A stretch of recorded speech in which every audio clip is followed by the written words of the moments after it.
وہ با کر اپنے کمرے میں آ کے بند ہو گئی تھی۔ اس میں جانے کہاں سے اتنی ہمت آ گئی تھی کہ وہ شایان کے منہ پر اتنا کچھ بول آئی تھی۔ اور یہ سچ بھی تھا، وہ احسان فراموش نہیں تھی کہ جنہوں نے اسے سہارا دیا وہ انہی کے بیٹے کے ساتھ محبت کی پینگیں بڑھائے۔ گھر میں کسی کو پتہ چل جاتا تو کیا سوچتا اس کے بارے میں؟ اسے پتہ تھا کہ آنیا شایان کو پسند کرتی ہے، یہ بات اسے ساوی نے بتائی تھی۔ دونوں نے کبھی ایک دوسرے سے کچھ نہیں چھپایا تھا۔ آنیا اس کے سگے ماموں کی بیٹی ہے۔ ساوی کی ماما جتنا بھی اسے پیار کرے مگر اپنی بھتیجی پہ تو اسے فوقیت نہیں دے سکتی نا، اس لیے اس نے سوچا تھا کہ وہ خود ہی شایان سے دور رہے گی۔ اور اب وہ زارو قطار رو رہی تھی۔ بے شک وہ اس سے کہہ آئی تھی مگر دل کے کسی خانے میں وہ شخص اسی دن بس گیا تھا جس دن پہلی بار اس نے اس کی تصویر دیکھی تھی، مگر اپنے ڈر اور خوف کا کیا کرتی جو کسی پل چین نہ لینے دیتے تھے۔ اسے خوف تھا اگر شایان نے ماما سے بات کی اور آگے سے انہوں نے منع کر دیا اور سارا قصور اسی کا نکلا تو اسے اپنے گھر سے نکال دیں گی، پھر وہ کہاں جائے گی؟ ایک بار پھر سے وہ تنہا نہیں ہونا چاہتی تھی۔ ذلت اٹھانے سے بہتر تھا کہ وہ شایان کو بلا کے عزت سے جیے۔ روتے روتے اس کا سر باری ہو گیا تھا۔ اس نے سر درد کی 2 گولیاں پانی کے ساتھ کھائیں اور دروازہ لاک کر کے بستر پر لیٹ گئی۔ آج اسے اپنے ماما پاپا کی شدت سے یاد آ رہی تھی اور وہ خود کو نہایت بے بس محسوس کر رہی تھی۔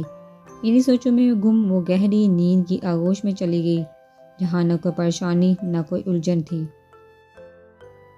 ساوی اپنے کمرے میں افرا کا انتظار کر رہی تھی مگر اس کا انتظار ہی رہا۔ افرا کو آنا تھا، نہ ہی وہ آئی۔ ساوی نے اپنی ساری چیزیں سمیٹی اور کبرڈ میں سٹی اور افرا کی چیزیں اٹھائی اس کے کمرے میں آئی۔ 2-3 دستک کے بعد بھی اس نے دروازہ نہیں کھولا تو وہ یہی سوچتے واپس چلی گئی کہ شاید سو گئی ہے۔ وہ اپنے کمرے میں آ کے بکس پڑھنے لگی۔ دن کے 12 بج رہے تھے جب اس کے دروازے پر دستک ہوئی اور کوئی آہستہ سے دروازہ کھول کے اندر آیا اور اس کے پاس بیڈ پر آ کے بیٹھ گیا۔ کیا کر رہی ہو؟ آنے والے نے پوچھا۔ کچھ نہیں، افرا سو گئی تھی اور میں بور ہو رہی تھی اسی لیے بکس پڑھ رہی ہوں۔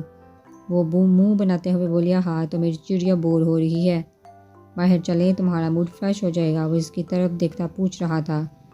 نہیں، اب تو لنچ ٹائم ہونے والا ہے، لنچ سب ساتھ ہی کریں گے، وہ انکار کرتے ہوئے بولی۔ اچھا تو پھر کیا کرو کہ تمہارا موڈ ٹھیک ہو جائے؟ وہ اس کے ہاتھ تھمتا پوچھ رہا تھا۔ آپ مجھے گانا سنائیں، وہ شرارت سے بولی۔ گانا؟ اور میں لائک اے سیریس؟ تمہیں پتہ ہے مجھے گانا نہیں آتا، میں نے گانا گایا تو تمہارے کان پھٹ جائیں گے، وہ ہنستا ہوا بولا۔ جائیے پھر، میں نہیں بولتی، آپ سے ایک گانا نہیں گا سکتے میرے لیے؟ وہ خفگی سے گویا ہوئی۔ اچھا تم ناراض تو مت ہو، میں تمہیں کچھ اور سناتا ہوں نا، اور اس کا چہرہ اپنی طرف موڑتا ہوا بولا جو وہ ناراضگی سے دوسری طرف کر چکی تھی۔ اچھا سنائیے، وہ احسان کرنے والے انداز میں بولی۔ اپنے پاس رکھ لو نا مجھے، کوئی پوچھے تو کہہ دینا کہ دل ہے میرا۔ وہ اس کا ہاتھ اپنے ہاتھوں میں رکھتا مانی ہیزی سے بولا تو اس کے آریز گلابی ہو گئے اور وہ پرشوق نظروں سے اسے دیکھنے لگا۔ رکھو گی نا اپنے دل میں؟ وہ پوچھ رہا تھا۔ میں اس سے کچھ بولا نہ گیا تو دونوں ہاتھ چہرے پر رکھ گئی اور بے تحاشا کہکا لگا گیا۔ اچھا سنو، میں بہت جلد چچا چچی سے اپنے تمہارے بارے میں بات کرنے والا ہوں۔ کیا بات؟ وہ حیران ہوئی۔ ارے میری گڑیا، اب ساری زندگی ایسے ہی تو نہیں رہنا نا تمہارے ساتھ، جہاں تمہارے کمرے میں آنے کے لیے بھی سوچنا پڑتا ہے۔ میں چچا چچی سے ہماری شادی کی بات کرنا چاہتا ہوں تاکہ تم جلدی سے میرے نام ہو کے میرے روم میں آ جاؤ اور میں بغیر دستک دیے بھی تمہارے پاس آ سکوں، وہ شرارتی لہجے میں اسے بتا رہا تھا۔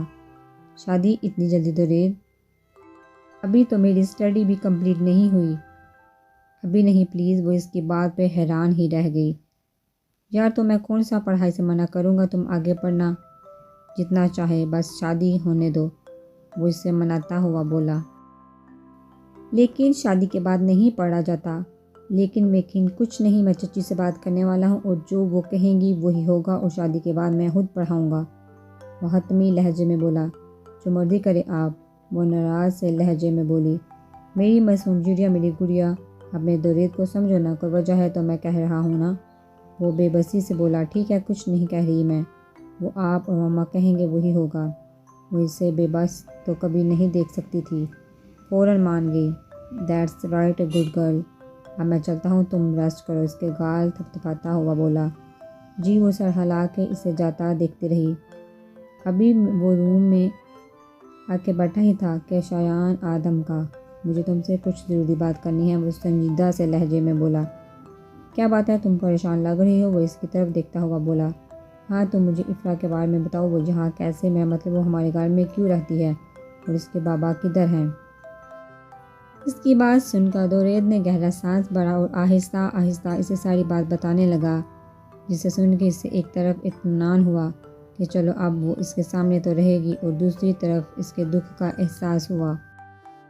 ویسے تم کیوں پوچھ رہے ہو، کہیں کچھ؟ وہ شرارت سے کہتا بات ادھوری چھوڑ گیا۔ وہ بھی بتاتا ہوں، پہلے یہ آنیا والی بات بھی بتاؤ، ماما کیا سوچ رہی ہیں میرے لیے اور آنیا کے بارے میں؟ شایان نے سنجیدگی سے پوچھا۔ تمہیں اس بارے میں کس نے بتایا؟ وہ اس کے منہ سے آنیا کا ذکر سن چکا تھا۔ وہ چونکا، میری سویٹ ڈش نے، وہ اسے آنکھ مارتا بولا، اور اس کی حرکت پہ دورید ہنس پڑا۔ بہت کمینہ ہے تو، مطلب میرا شک صحیح تھا، تو جس رات آیا تھا اسی رات افرا سے مل چکا تھا؟ وہ آنکھیں سکڑے پوچھ رہا تھا۔ جی بالکل، نہ صرف ملا بلکہ اس سے بتا بھی دیا، وہ مزے سے بولا۔ کیا بتا دیا؟ یہی کہ وہ صرف میری ہے، کسی اور کے بارے میں نہ سوچے۔ وہ اس کا چہرہ تصور میں لیے بول رہا تھا۔ دھیان سے یار، میری بہن بہت معصوم ہے، کچھ الٹا سیدھا مت کرنا، وہ اس لہجے میں بائیوں والا مان سموئے بولا۔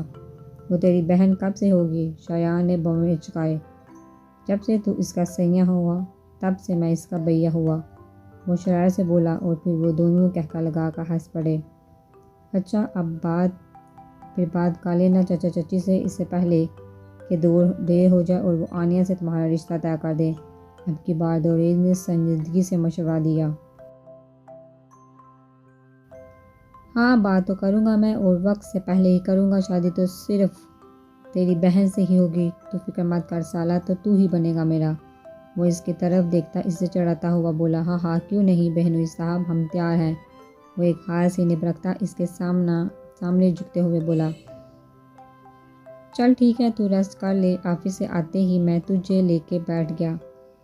شایان دروازے کی طرف بڑھتا ہوا بولا۔ اب وہ اسے کیا بتاتا کہ اس سے پہلے ہی وہ آفس سے آتے ہی اپنی چڑیا سے ملنے چلا گیا تھا۔ السلام علیکم، وہ دھیرے سے صوفے پہ بیٹھی ہوئی تھی۔ اس کا 7واں مہینہ چل رہا تھا۔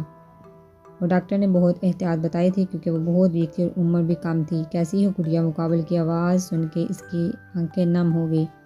میں ٹھیک ہوں بھائی، آپ کیسے ہیں؟ اور ماما کیسی ہیں؟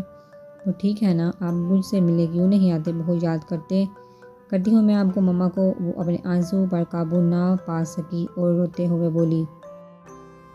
ارے میری گڑیا، آرام سے سانس تو لے لو، میں ٹھیک ہوں، ماما بھی ٹھیک ہیں، اور میں کیسے تم سے ملنے آؤں؟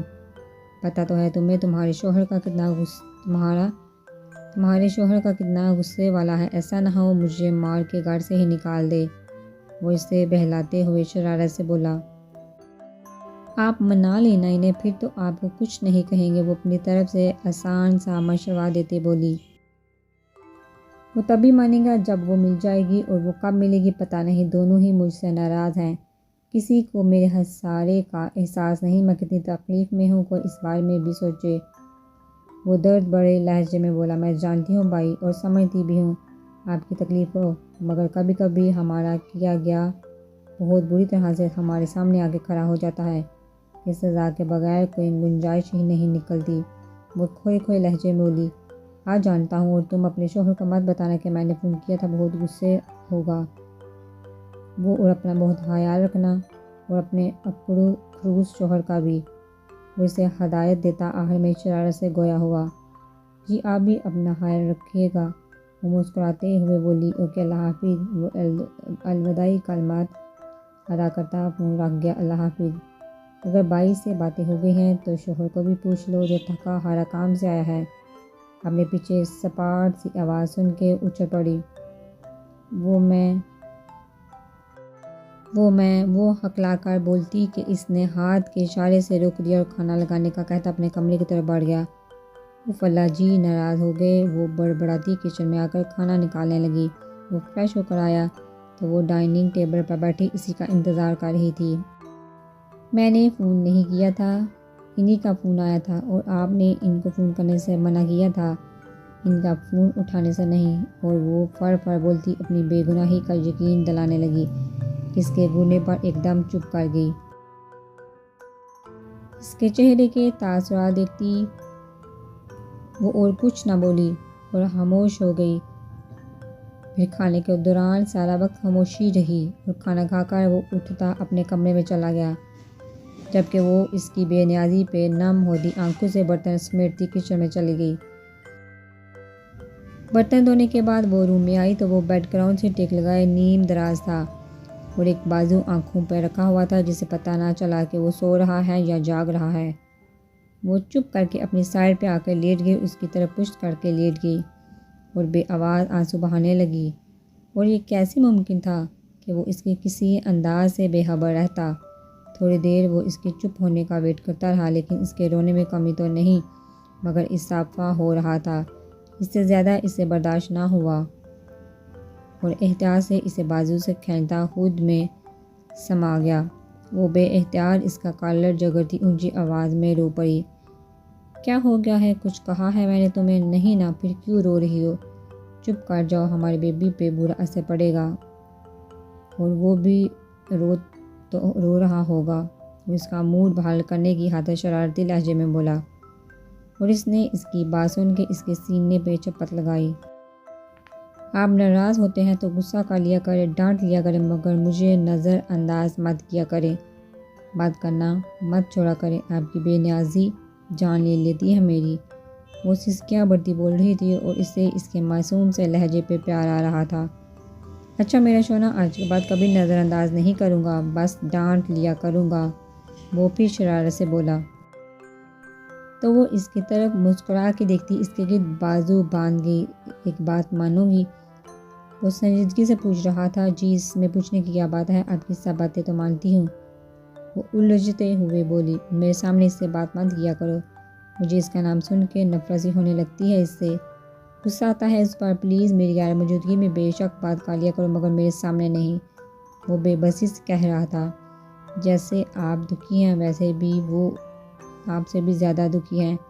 ان کی سب سے بڑی خوشی ان سے دور ہو گئی ہے، ان کا بھی تو سوچیں، انہیں ہماری ضرورت ہے۔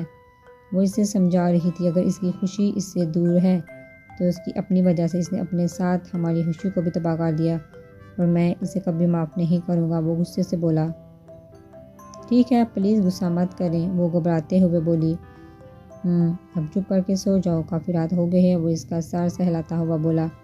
آپ بھی سو جائیں، وہ آنکھیں بند کرتی اس سے مخاطب ہوئی۔ وہ اس کے ماتھے سے ماتھا ٹکائے لیٹ گیا اور جلد ہی نیند کی وادیوں میں اتر گیا۔